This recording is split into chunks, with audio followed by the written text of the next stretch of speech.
اگر آپ کے علم و معرفت کی ترقی نہیں ہو رہی، جہاں علم رکے گا، جہاں عقل رکے گی، وہاں بت خانہ ہے، وہاں تعصب ہے، وہاں دشواری عقل و فہم ہے۔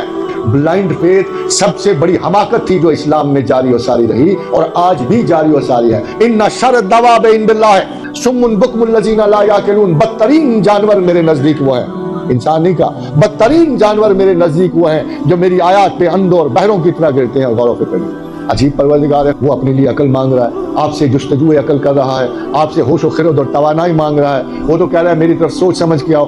آپ کو ڈر لگتا ہے، کیوں ڈر لگتا ہے؟ That's the basic difference between sciences and mysticism۔ کہ سائنس آپ سے کوئی اخلاقی رویہ نہیں مانگتی، آپ چور ہو، آپ زناکار ہو، آپ بدماش ہو، آپ برے ہمسائے ہوں، آپ بد اخلاق ہوں، آپ کو MBBS کی ڈگری مل جائے، اس کو کوئی غرض نہیں۔ ایک شخص تجربہ کر رہا ہے، وہ ایسرز کو ایسر سے ملا رہا ہے، giving all circumstances same, the science is going to produce the same result۔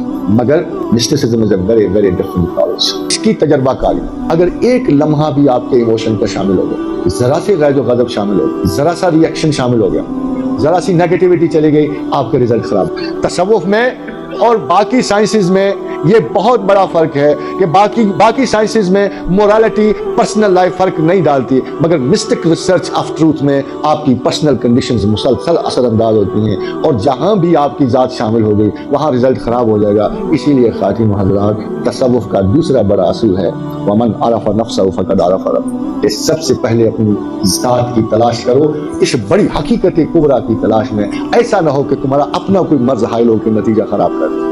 تصوف کی سب سے خوبصورت ڈیفینیشن جو مجھے پسند آئی ہے، ایک جملے میں ہے التصوف حریت، کہ تصوف آزادی ہے، جو ان علماء ظاہر کو کبھی نصیب نہیں۔ تصوف آزادی ہے تکبرات سے، تصوف آزادی ہے انفیریورٹی سے، تصوف آزادی ہے ہر قسم کے نقائص سے باطن سے، تصوف جد و جہد ہے ان نقائص کو دور کرنے کی، تصوف ایک مسلسل جہد و جہد ہے psychological understanding of the self.